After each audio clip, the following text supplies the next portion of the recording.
오늘은 주님 앞에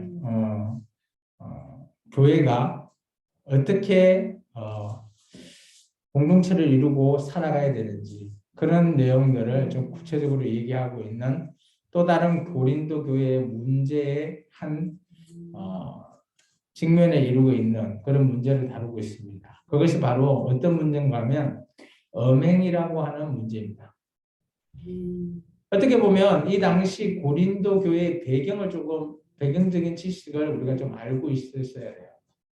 고린도라고 하는 이곳은 당대에 참 어떻게 보면 로마나 그리고 주위 인근 모든 지역의 상인들 그리고 물류나 이런 것들을 나중에 지도로 제가 일전에 한번 보여줬는지 모르겠지만 이 고린도하고 아테네, 아덴 이런 쪽을 이을 수 있는 그런 물류의 중심지. 지금은 이제 그 당시에 그 이후에 고린도 쪽에 문화가 나눠져서 그냥 배로서 다 이동을 했지만 이게 지도를 보면 이제 좀 설명을 좀 쉽게 이해할 수 있겠지만 로마에서 왔을 때 이렇게 물류를 옮기고 하다 보니까 많은 자들이 이 고린도 지역에 모여들게 됩니다. 그러면 많은 자들, 주위에 많은 민족들이 또 모여드니까 언어도 다양할 거고요. 또 여기에 있는 또 뭐가 있는가 하면 또 신전들, 여기 아데미 신전이나 기타 많은 신전들이 또 여기 있단 말입니다. 그러다 보니까 이곳에 처해 있는 고린도라고 하는 지역을 우리가 배경적인 지식을 좀 알고 계셔야지 오늘 이런 얘기가 그냥 지금 우리 현대사의 우리와 뭐 비슷해 보일 수도 있어요. 근데 여기서는 어떻게 보면 이런 여러 가지 많은 음행이나 이런 것들이 이게 성적으로 너무 허용이 많이 되어 있는, 어떻게 보면 현재 대한민국 저와 여러분이 있는 우리보다도 더 훨씬 성적으로 뭐 이게 포괄적으로 더 허용을 많이 한 그런 지역으로 보시면 됩니다. 그러다 보니까 어떤 사례까지 있는가 하면 교회에 다니고 있는데도 어때요? 놀라운 건 5장 1절에 이런 문제입니다. 그 아들이 아버지의 아내라고 이렇게 되어 있잖아요. 이게 아내는 자기의 부모를 가리키는 게 아니에요. 이게 근친상간이 아니라 아버지의 애인 이렇게 보시면 돼요. 그 애인을 그 아들이 취했다라는 거예요. 근데 놀라운 거는 1절에 보시면 이방인들도 이렇게 하는 사람 없다. 근데 교회 내에 고린도 교회 내에 이러한 자가 있다라고 내가 들었다라고 말하는 거예요. 이게 고린도 교회의 음행 문제의 내용입니다. 근데 이런 사건에 대해서 바울은 이번이 처음이 아닌 것 같아요. 구절을 한번 볼까요? 우리 구절을 읽진 않았지만 구절을 보시면 내가 너에게 쓴 편지에 음행한 자들을 사귀지 말라 하였거니라 돼 있죠. 그럼 지금 현재 바울이 고린도에게 보내는 편지 속에서 이전에 썼던 편지면 뭐요? 고린도 전서 이전에 또 한 편지가 더 있었다는 거죠. 우리 식으로 따지면 고린도 전전서 이렇게 해야 되지 않나요? 그게 바울이 고린도 교회에게 이번에 보내는 편지가 처음이 아니라는 거죠. 두 번째라는 거죠. 물론 거기 뭐 두 번째인지 세 번째는 알 수는 없어요. 근데 음행 문제에 대해서 또 한 번 보냈던 것은 확실한 것 같습니다. 그만큼 이 고린도 교회의 음행 문제가 이전에 보냈지만 아직도 해결이 되지 않았다라는 거죠. 근데 그 해결이 뭐냐? 오늘 그 교회 내에 그런 자기 아버지의 아내 애인을 취했던 그 자를 교회에서 그냥 내버려 둔 거예요. 왜 그럴까? 여러 가지가 있지만 아마 여기에 이 집은 아마 이 당시 고린도 그 지역에 어떻게 보면 부유한 집안이지 않겠나. 그러다 보니까 교회에서 그들을 내쫓지 못하고 있는 그런 실정인 것 같아요. 그러다 보니까 바울은 야 너희가 왜 결단하지 않고 그들을 내쫓지 않냐라고 말하는 겁니다. 그러면서 이렇게 얘기하고 있죠. 2절에 너희가 그냥 그걸 지켜보고 있는 게 어때요? 오히려 교만해져서 그들을 통한이 여기지 아니하기 때문에 내쫓아라는 거죠. 그리고 내가 지금은 너희가 떨어져 있죠. 지금 바울이 에베소에서 고린도 전 이게 우리가 말하고 있는 고린도 전서를 기록하고 있거든요. 그래서 몸은 떠나 있지만 내 영은 너희와 함께 있다 라고 말합니다. 그러면서 바울은 이 교회 내에 이렇게 엄행한 이자에 대해서 바울은 확고하게 결정을 내렸던 것 같아요. 그래서 내가 이자에 대해서는 확실하게 내가 판단한다 라고 얘기하면서 오늘 이자를 어떻게 해라, 오늘 4절과 5절이 어떻게 보면 이 당시에 출교, 예수를 믿는다 하지만 출교시키는 그런 형태의 바울의 견해를 담고 있습니다. 이 정도로 바울이 이 편지에 썼다라는 것은 그 사람이 누군지 모르겠지만 그 사람은 확실하게 쫓아내야 된다는 거예요. 그러면서 우리가 4절과 5절이 이 당시에 출교에 대한 바울의 생각을 이렇게 적어 놓은 겁니다. 우리가 4절과 5절을 다시 한번 읽어볼까요? 지금 우리하고 어떤가 한번 봅시다. 우리는 이런 출교를 하는지 같이 읽습니다. 주 예수의 이름으로 너희가 내 영과 함께 모여서 우리 주 예수의 능력으로 이런 자를 사탄에게 내어줬으니 이는 육신은 멸하고 영은 주 예수의 날에 구원을 받게 하려 함이라. 이게 뭔 말인지 이해하세요? 오늘 예수님 이름으로, 그죠?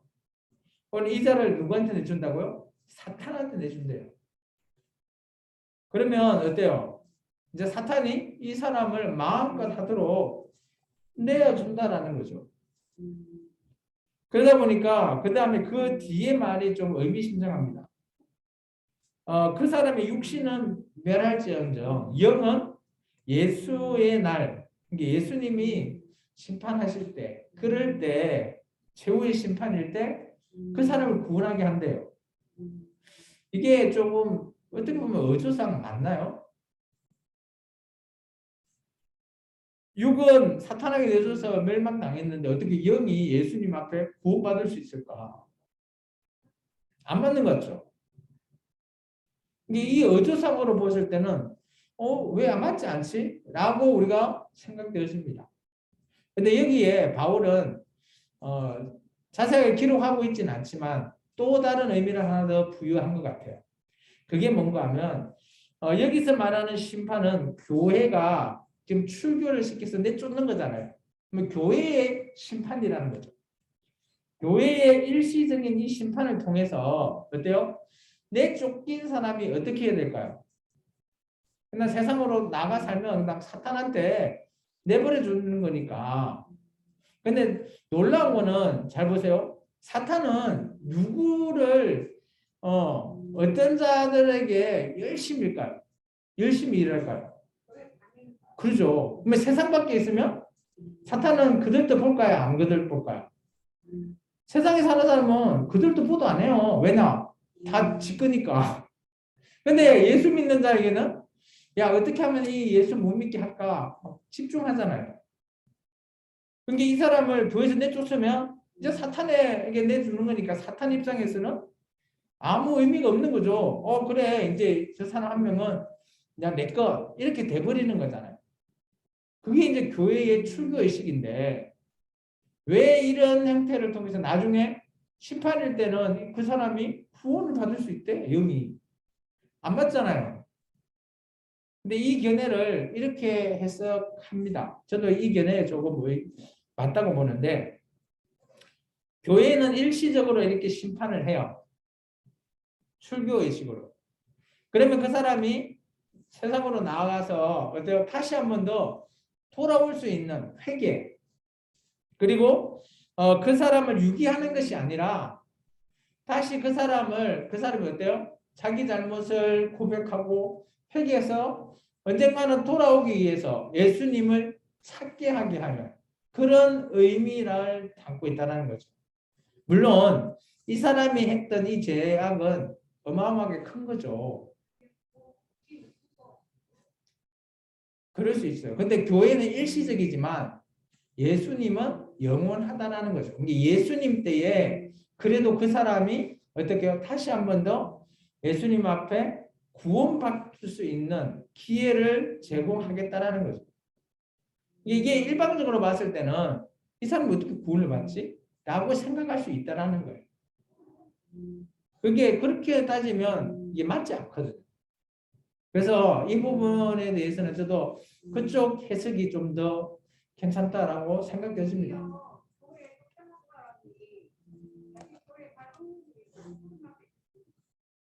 이게 지금 우리는 어때요?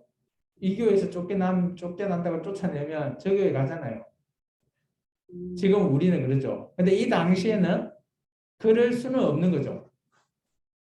그러면 그 사람이 자기가 잘못한 것에 대해서 다시 회개하고 돌아올 수 있게끔 하겠다. 그런 의미로 해석을 좋게 한다는 것이. 근데 그건 알 수 없습니다. 어쨌든 간에 바울의 해석을 단면적으로 보면 이거는 그 사람을 그냥 쫓아내라는 겁니다.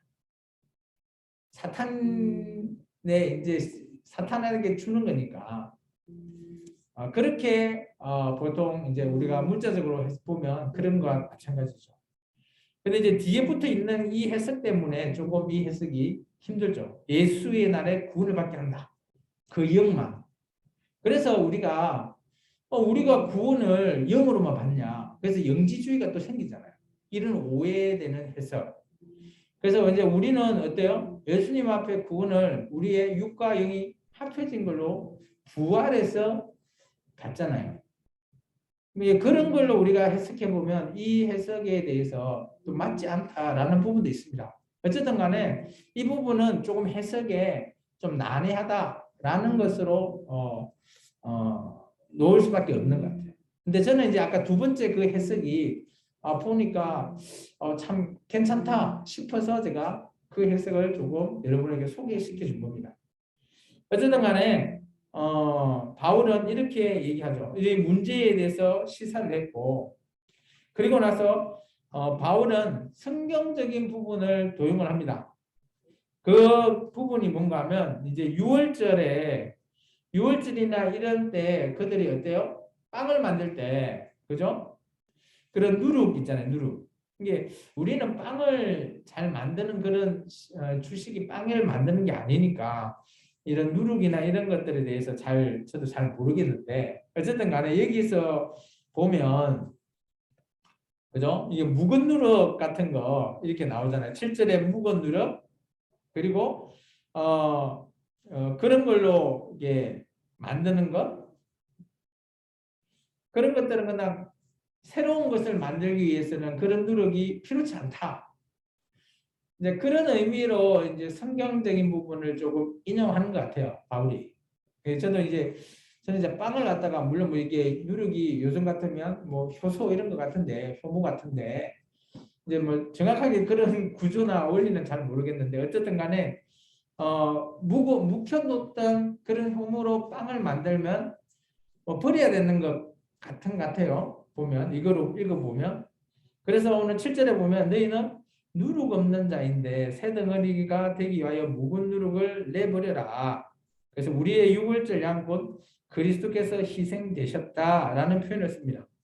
이 말을 거꾸로 해석해 보면 묵은 누룩은 내버리고 우리는 예수 그리스도로 새로운 누룩, 이게 예수님의 유월절 어린 양으로 인해서 새 덩어리 누룩으로 우리가 어때요? 새롭게 탄생해야 된다라는 의미로 받아들이면 되죠. 그렇다면 이전에 이렇게 엄행한 이 자는 묵은 누룩이라는 거죠. 그래서 그 자를 버려라 라는 표현을 쓰고 있습니다. 그러면서 이제 바울은 이 자에 대해서는 완강합니다. 이제 9절에서 끝절까지 한번 우리가 읽어 보겠습니다. 내가 너희에게 쓴 편지에 음행하는 자들을 사귀지 말라 하였거니와 이 말은 이 세상에 음행하는 자들이나 탐하는 자들이나 속여 빼앗는 자들이나 우상 숭배하는 자들을 도무지 사귀지 말라는 것이 아니니 만일 그리하려면 너희가 세상 밖으로 나가야 할 것이라.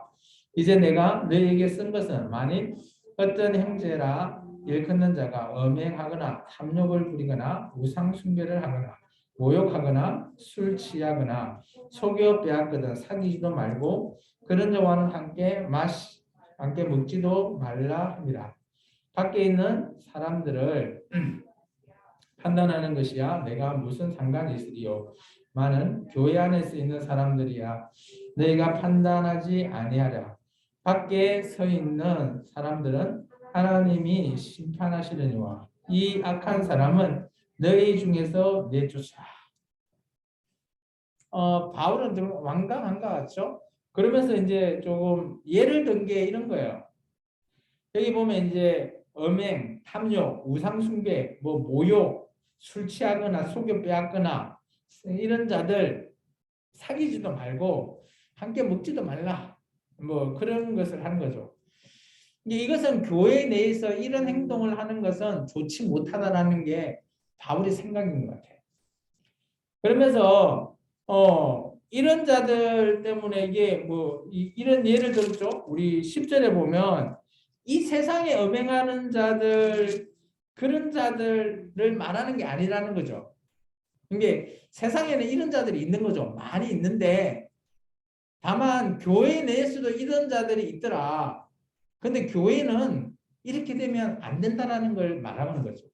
그래서 그런 자들을 내쫓아라라는 겁니다. 함께 먹지도 말고 사귀지도 말라는 거죠.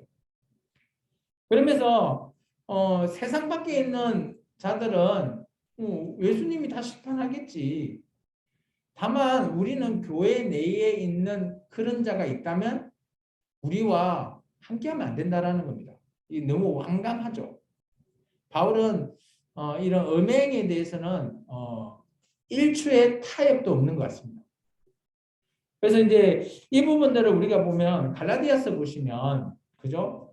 성령의 열매를 맺는 자 그리고 악을 품는 그런 자들에 대해서 비교하는 장이 나오잖아요. 거기서도 하나님 나라의 유업을 받지 못하는 자들에 대해서 쭉 나오거든요. 여기보다 더 많은 예를 들고 있습니다. 우리가 나중에 이제 고린도 전후서 끝나고 갈라디아서를 볼 건데 거기 보면 명확하게 막 정말 세분화돼서 이런 자들은 유업을 못 받고 다만 성령의 9가지 열매 그런 자들이 하나님 유업을 잊는다. 똑같은 거거든요. 오늘 이런 음행하는 자는 그런 성령의 열매를 맺지 않는 자를 가리키는 거예요. 그러면서 여기서는 좀 광범위하게 표현하고 있습니다. 그러면서 교회 안에 있는 사람들은 세상 밖의 사람들이 그렇게 음행을 하든 말든 판단하지 말라는 거예요. 저는 여기서도 좀 중요하다라고 봅니다. 교회 내에서 우리가 세상을 바라볼 때 세상 사람들이 아무리 잘못하고 뭐 어떻게 보면 저것은 아니다라고 할지언정 그것을 뭐 교회에서 굳이 나와서 뭐 이렇게 판단하고 손가락질 하지 말라라는 거와 마찬가지거든요.